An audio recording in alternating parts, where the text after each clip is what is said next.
Você sabe conduzir as tentativas de suicídio com segurança no pronto-socorro? Vem comigo!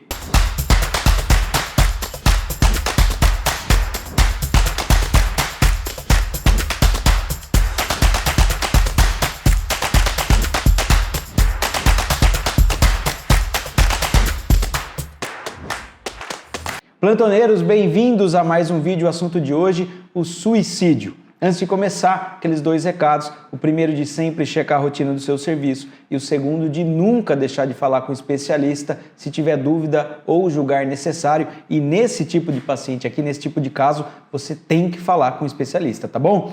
Lembrando, esse vídeo tem uma ligação com o de intoxicações, né? Vocês vão perceber isso. E o que eu quero aqui ao final do vídeo é que você tenha a segurança de lidar com esse tipo de queixa, com esse tipo de paciente, tá? Isso é bastante comum de chegar no pronto-socorro, então a gente tem que saber. Qual é o perfil do paciente do suicídio? Duas coisas importantes a gente saber. A primeira, tentativas, nós estamos falando de mulher jovem, né? Tentativa frustra. A pessoa não fez a tentativa ali, não conseguiu. Mulheres jovens representam 70% dos pacientes que chegam ao departamento de emergência. Geralmente é uma tentativa medicamentosa.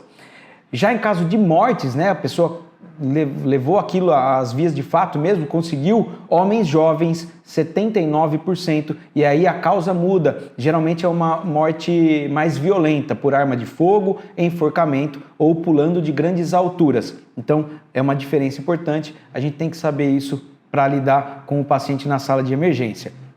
Quais são as doenças psiquiátricas que geralmente estão associadas com as tentativas de autoextermínio, com o suicídio? Transtorno bipolar, transtorno depressivo, transtorno de personalidade, psicóticos, no caso esquizofrenia, né, especificamente, e transtornos de ansiedade ou pós-traumático, que são muito comuns em adolescentes. Hoje em dia, isso também é importante você ficar atento.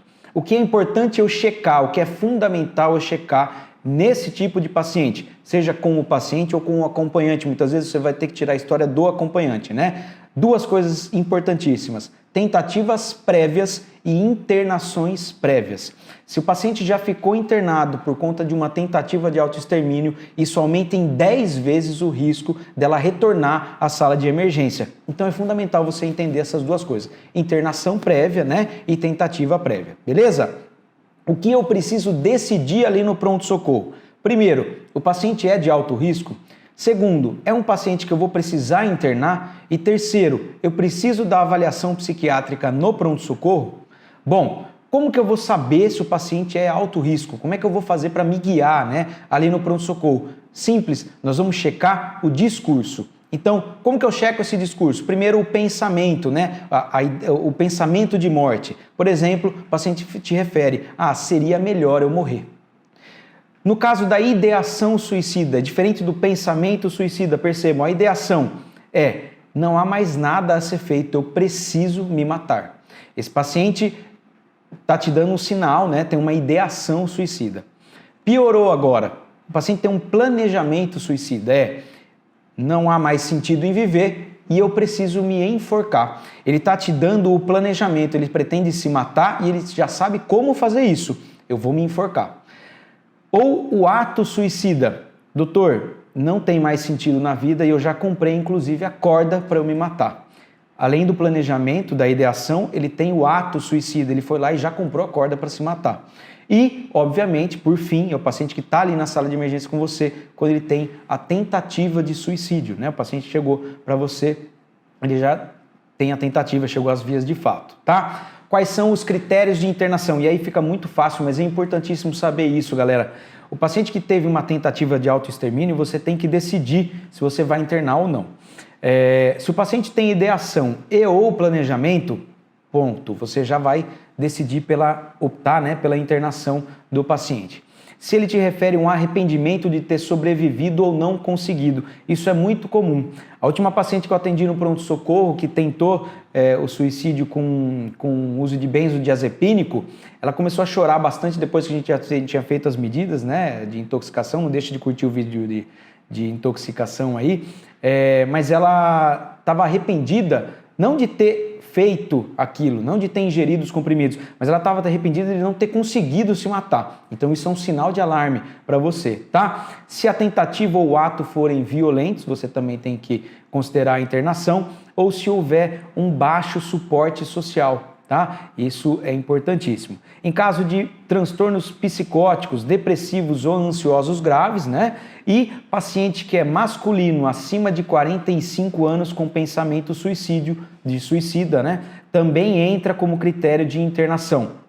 Casos de agitação grave, recusa de ajuda ou recusa de medicamentos, idem, você vai optar pela internação hospitalar desse paciente, tá? Lembrando, paciente que tem a tentativa de autoextermínio, você vai fazer uma triagem ali, né? Uma pesquisa e solicitar alguns exames, fazer uma triagem metabólica, tóxica, infecciosa desse paciente também, tá? Na dúvida ou na insegurança de você mandar esse paciente embora, você vai optar pela internação. Ah, ele não preenche critérios, mas você não está seguro? Garanta a segurança do seu paciente e a sua solicitando a internação, tá?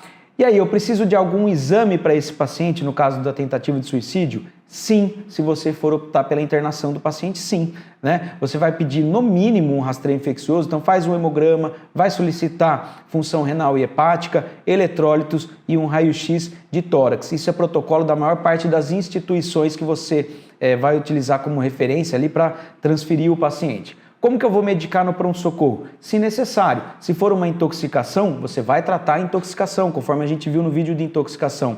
E utilizar o protocolo de tranquilização rápida se houver agitação e o paciente oferecer risco para ele ou para a equipe. Como que a gente faz esse protocolo? Aldol e Fenergan, uma ampola de cada, tá? Intramuscular, desde que não haja contraindicação e não haja história de alergia, tá? E tratar a intoxicação exógena, se for o caso. O mais importante aqui, o que eu quero trazer nesse vídeo é você entender que esses pacientes precisam de uma avaliação psiquiátrica, né? Se ele não preencheu critérios de internação que eu já falei e eu estou seguro da alta, duas coisas são importantes você saber. Primeira, a alta somente com o paciente acompanhado de um responsável e você vai orientar sinais de alarme para esse responsável. Orientar também que evitem gatilhos, né? Então, retira objetos que possam oferecer risco ou facilitar novas tentativas, por exemplo, né, desse paciente. E encaminhar obrigatoriamente o paciente para uma avaliação e um acompanhamento psiquiátrico.